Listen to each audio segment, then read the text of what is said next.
Hallelujah. Magandang araw po sa araw ng linggong ito. Brother and sister at sa mga kapwa ko po, sa patuloy po na nananampalataya sa ating amang Diyos na nabuhay. Hallelujah. So, noong nakaraang linggo po ay tayo ay nagbahagi rin ng salita ng Diyos sapagkat ito po ang nais niya na ating ipalaganap ang kanyang mabuting balita. Ito po ay binanggit niya sa aklat ni Mateo, sa kahuli-hulihang Mateo, bago po siya pumanik sa kalangitan, na ipangaral ang ebanghelyo sa buong sanlibutan at sila ay inyong gawing alagad, bautismuhan sa ngalan ng Ama, ng Espiritu Santo, at ituro sa kanila ang lahat ng pinag-uutos. Hallelujah. So, dun po sa mga words na yon, lagi pong kumpleto, hindi lang bautismuhan sa dulo at ituro sa kanila ang aking mga pinag-uutos. So, hindi natapos doon, di ba? Kung ating pakikinggan. Kasi kung naputol doon, so magkakaroon po ng problema ang banal na kasulatan. Kaya hindi lang po tayo dapat na bautismuhan ang dulo at ituro ang aking mga pinag-uutos. Hallelujah. So, ngayon po, dahil nung nakaraan po, ang sinering ko po sa inyo ay kanino po ba nagmula ang kasalanan? Yung po ang binahagi ko sa inyo. Nalaman po natin walang iba kundi si Adan po. Siya po ang unang naging tao, si Eva at si Adan. Kung naalala po natin, kanya po tayong mga tao, huwag po tayo magmamalinis sa ating sarili na tayo matuwid o tayo mabuti. Hindi po. Ang sabi nga po sa salita, sa Bagong Tipan, kung di ako nagkakamali, kay Apostol Pedro, ang sino mang tao nagsasabi na siya ay hindi nakakasala, siya po ay nagsisinungaling. At ginagawa niya sinungaling ang Diyos. Kaya kung paanong binanggit ni Apostol Pablo sa mga Roma, nang siya ay nangangaral, ang lahat nga po ng tao ay nagkasala, walang nakaabot sa kaluwalhatian ng Diyos. Lahat po ng tao. Lahat po, walang exempted po. Wala pong sasabihin niya. Kasi tayo, ang mentality po naman tao, kapag hindi siya nakagagawa ng masama sa kapwa niya, isa-isang mabuti na. Hindi po. Tayo po ay nakakasala. Kahit nga po nasa Diyos tayo ay nakakasala. Habang narito tayo, tatandaan nyo, narito tayo sa sanlibutang ito na pinaghaharian ni Satanas. Habang narito po tayo sa sanlibutang ito, hindi po tayo magiging matuwid. Kanya kailangan natin lagi ang lumapit sa Diyos upang ang lahat ng bagay paglabanan natin. Kasi may dalawang klase po ng kasalanan, tatandaan nyo po. Nakakasala ang tao na hindi na napapatawad at mayroong pagkakasala ang tao na napatatawad. Yun po yung dapat na, pero wag po nating mamalabisin o gagawa tayo ng kasalanan sa lagi-lagi. Baka hindi na tayo mapatawad ng Diyos. Hallelujah. Ang unang-una po ay yung pagpatay po ng tao. Ito po ay hindi na po ito napapatawad ng Diyos. Kung paano sinabi sa Lumang Tipan, ang kabayaran ng buhay ng tao ay buhay din. Sapagkat ang tao ay nilalang ng Diyos ayon sa kanyang wangis. Sinasabi po yan doon sa, kung di ako nagkakamali, doon sa susunod na libro ng Genesis. Hallelujah. So, ngayon po, ang ibabahagi ko po sa inyo, ang tungkol po sa mga pinuno ng bayan. Kasi ito po, kumbaga nagiging inain ngayon. Nagiging rumors ngayon itong topic na ito. Kaliwat kanan, imbestiga rito, imbestiga ron. Hallelujah. So, hindi po ako pumapasok sa politika.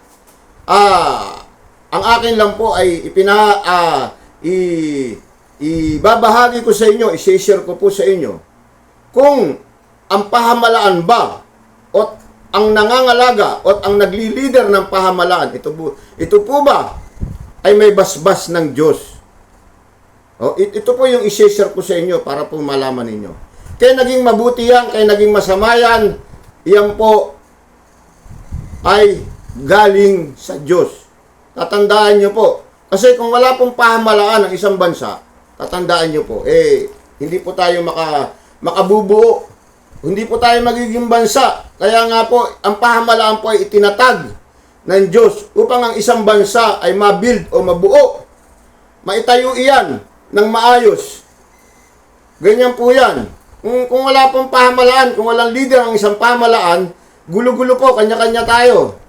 Kanya nga may sistema ang kada bansa. Bagamat minsan may bansang magulo, ang mga ganito, ito yung mga hindi nakikinig sa salita ng Diyos. Hindi nakikinig sa gusto ng Diyos na kung paano aayusin. Subalit purihin ng Diyos, ang bansang Pilipinas, kahit paano ay nakikinig pa rin sa sinasabi ng ating amang Diyos. Hallelujah! Kaya tayo medyo umaangat tayo. Umaangat po tayo, naaayos po ang ating bansa. Subalit, dito nga po sa aking ibabahagi, titingnan natin o aalamin natin kung may katotohanan ang pahamalaan ba at ang mga namumuno sa pahamalaan. Kasi dadalawa lang naman yan yung pinaka talagang inilagay ng Diyos dyan. Walang iba kundi ang ating presidente at ang ating pangalawang presidente. So sila po yung ating ibinoto at binasbasan ng Diyos para sila ay maglingkod sa kanilang kapwa-tao. So masusupungan po natin iyan dito po sa Roma. Ng aklat ng Roma, Kapitulo 13, 1 hanggang hanggang ano po tayo? Hanggang 7.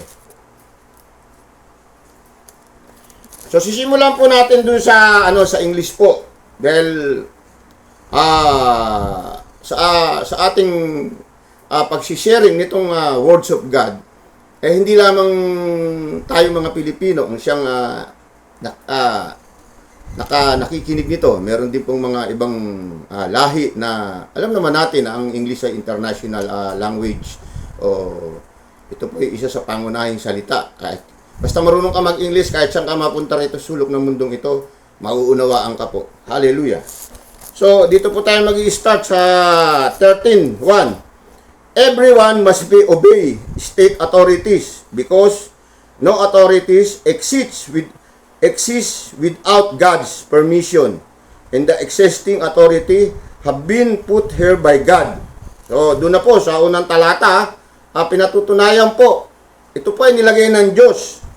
Whoever oppose in the existing authority opposes what God was ordered, and anyone who does so will bring judgment on himself. For rulers are not to be feared by those who do to good, but by those who do evil. Would you like to the unafraid of those in authority? Then do what is good, and they will be praise you, because they are God's servants working for your own good. But if you do evil, then be afraid of them, because their power to punish is real. They're God's servant and carry out God's punishment on those who do evil. For this reason, you must obey the authorities, not just because of God's punishment, but also as a matter of conscience. That is also why you pay taxes, because the authorities are working for God when they fulfill their duties. Pay them what you are on them. Pay them for personal and property taxes. Ensure respect and honor for them all.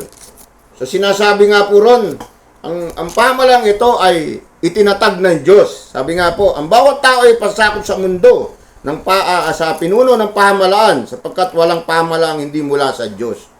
So, malinaw po na ang pamalaang ito, o ang kada pamalaan po, o ang kada gobyerno, maging sa ibang bansa po, ang Diyos po ang siyang nagtatatag niya. Katulad nga po ng sinabi ko, kung wala po ang basbas ng Diyos, tayo po ay hindi magiging isang bansa.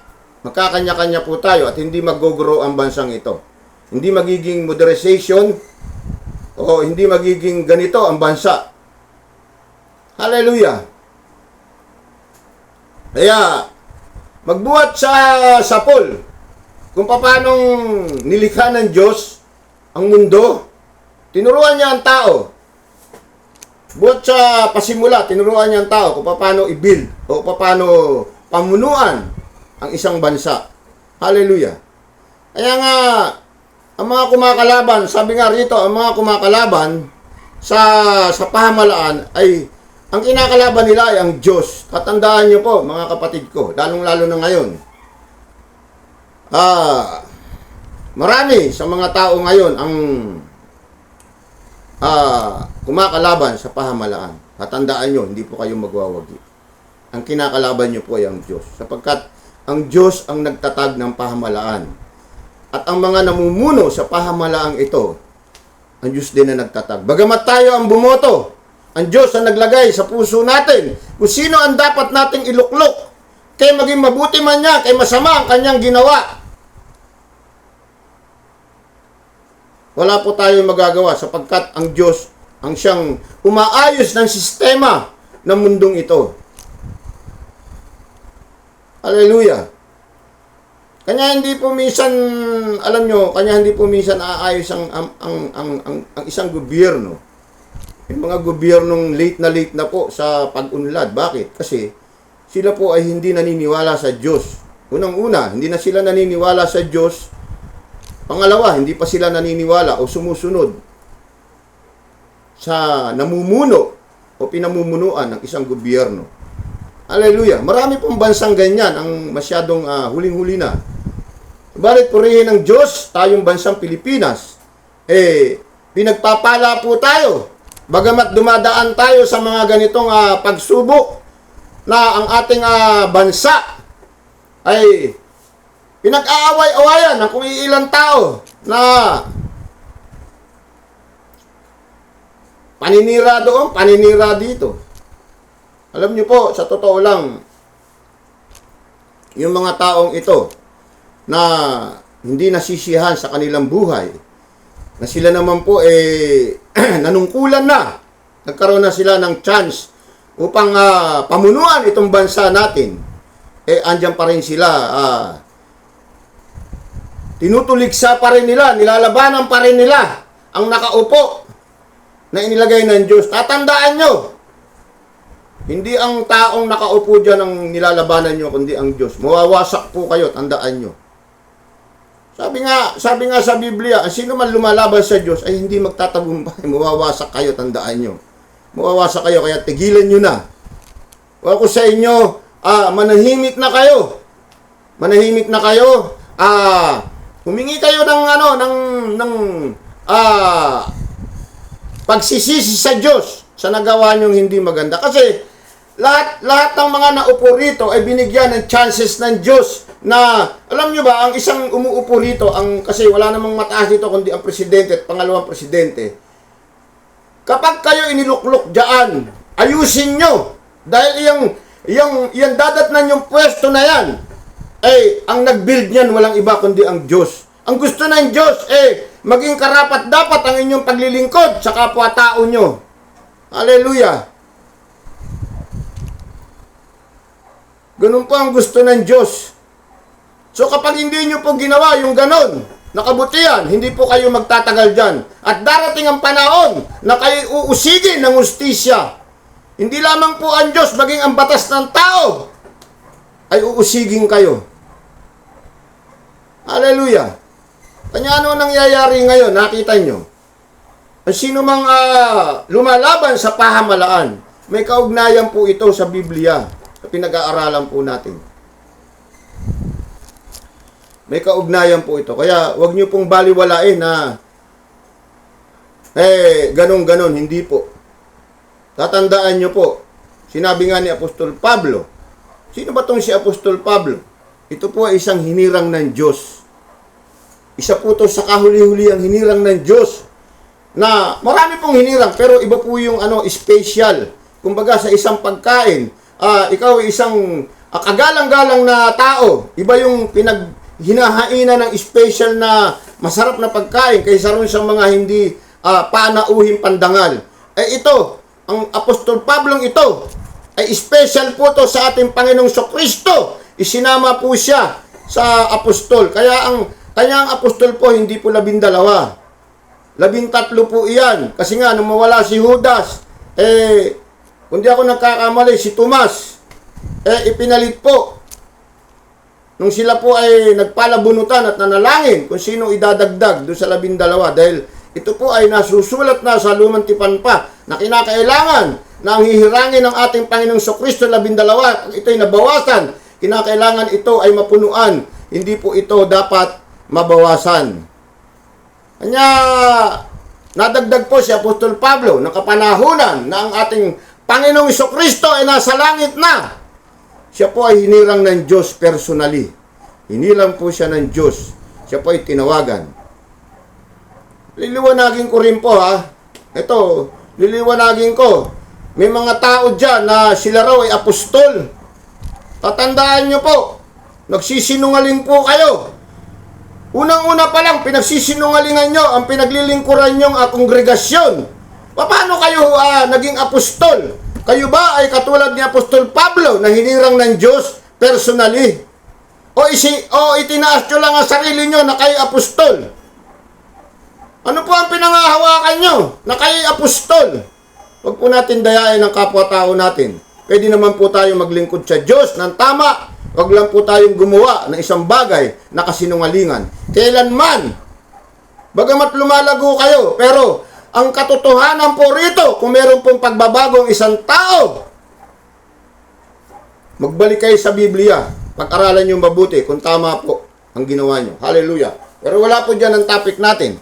Andito po tayo sa pamamahala. Ang pagbibuild o ang paglalagay ng ating Panginoong Kristo o ng ating Diyos Amang nasa langit ng isang pahamalaan. Kanya nga kung sino man ang mga lumalaban sa pahamalaan ito.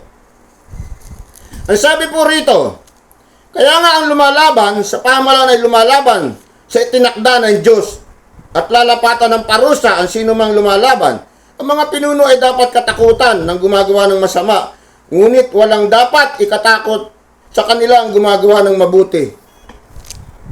Ang sabi dito, ang mga pinuno,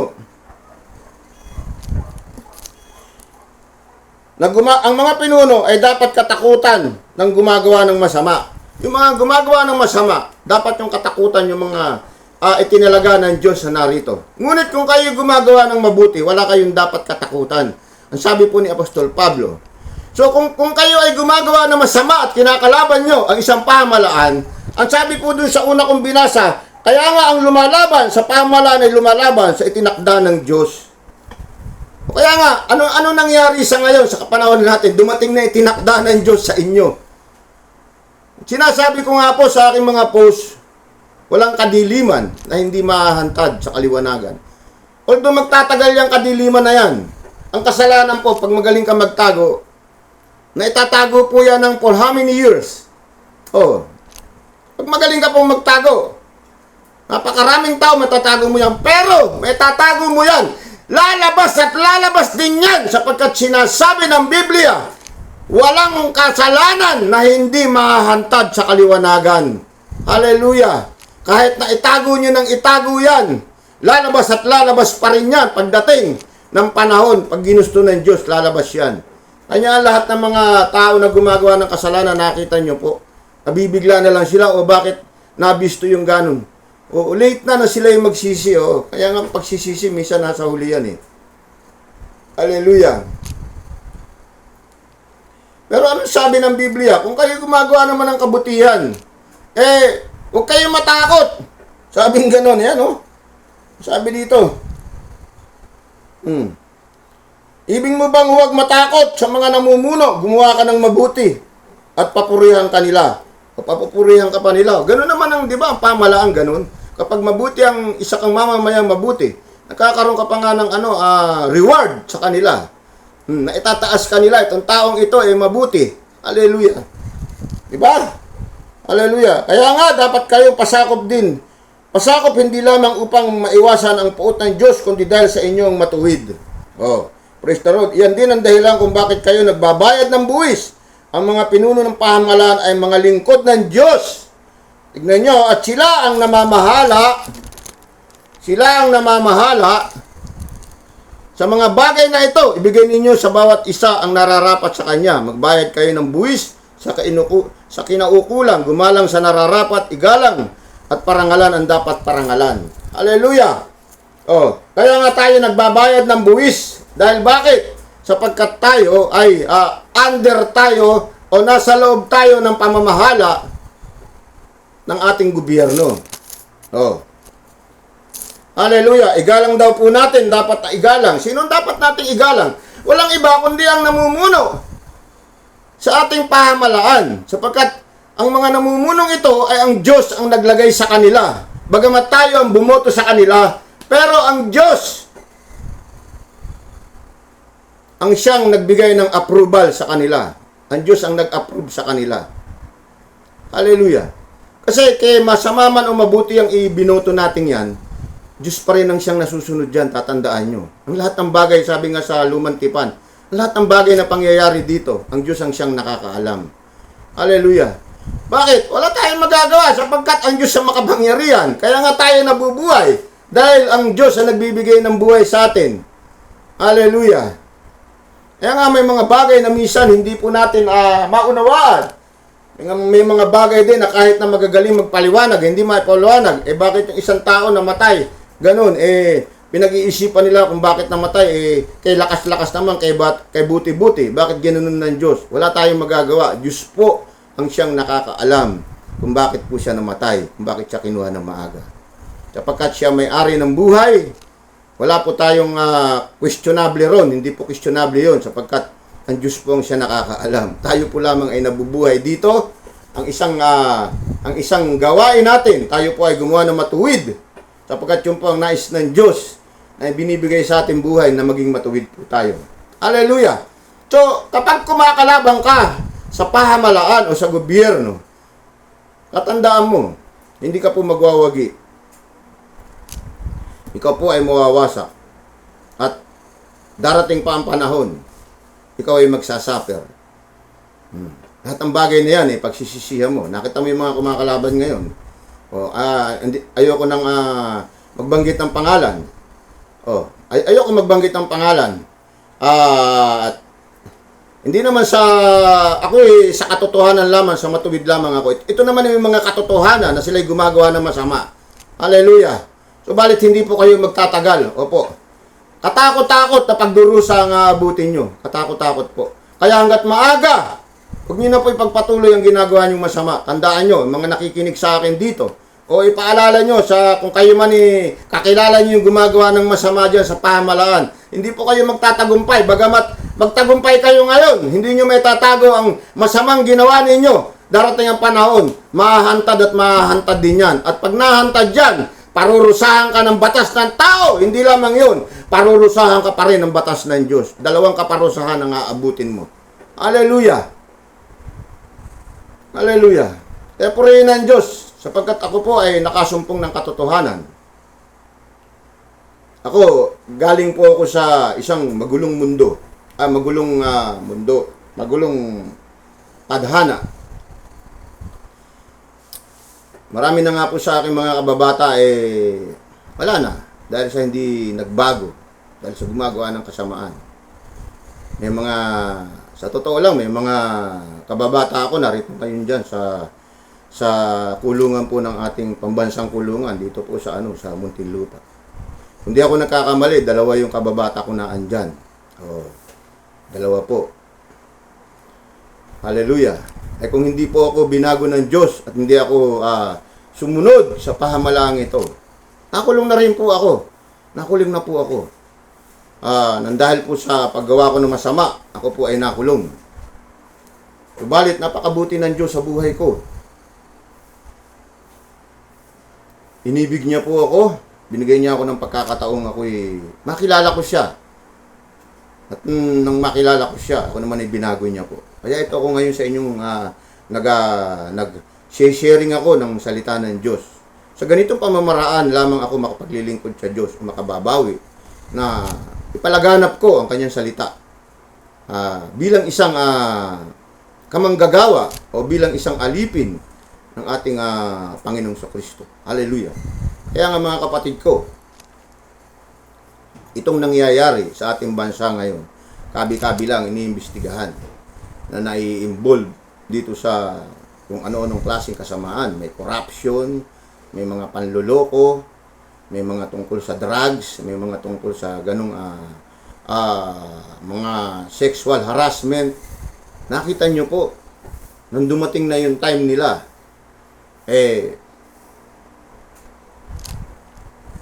hindi po pumayag ang Diyos na hindi ito malantad.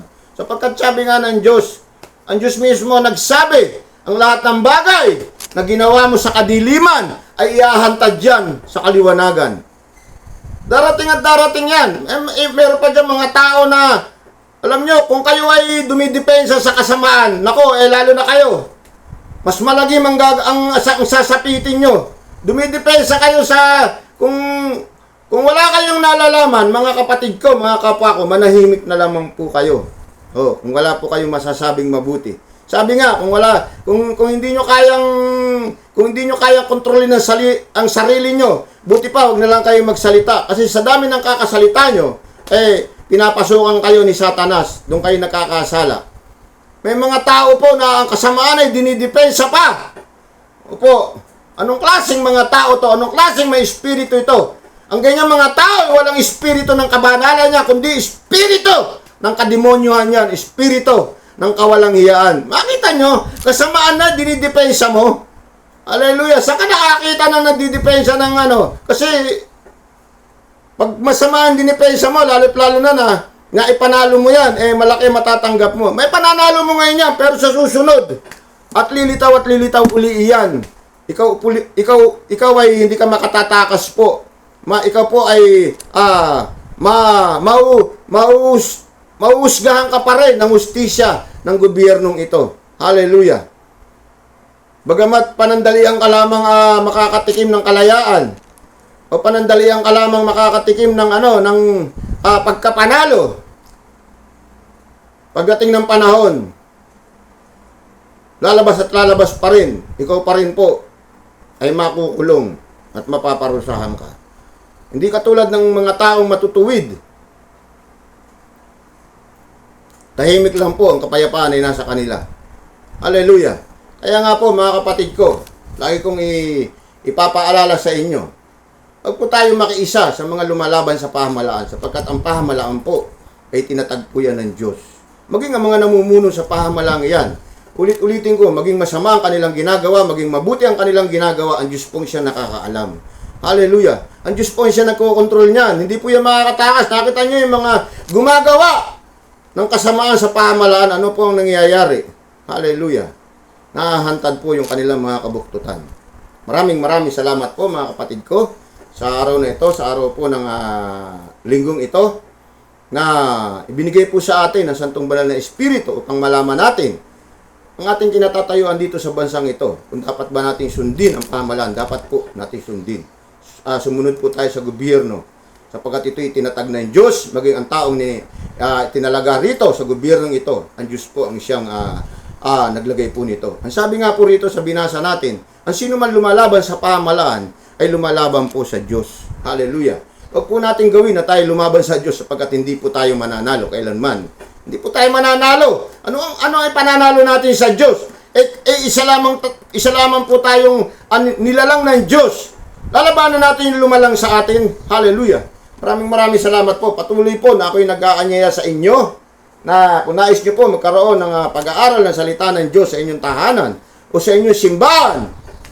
Handa po ako maglingkod sa inyo. Wala po itong bayad. Huwag po kayo mag-alala. Hindi ko po kayo sisingilin ng pera. Sapagkat kung paano sinabi ng ating Panginoong Kristo, kung paano ipinangaral niya ang kaligtasan na walang bayad, gayon din naman. Hallelujah. Bigyan niyo lamang po ako ng tubig. At gayon din po, kung walang kapayapaan sa inyong tahanan, lumapit po tayo sa Panginoong Kristo. Ang Panginoong Kristo ay nagbibigay po ng kapayapaan, kagalingan sa lahat ng bagay. Hallelujah. Maraming salamat po. Ako nga po pala si Kuya Dolpo ang nagsisharing sa inyo ng salita ng Diyos. Thank you po.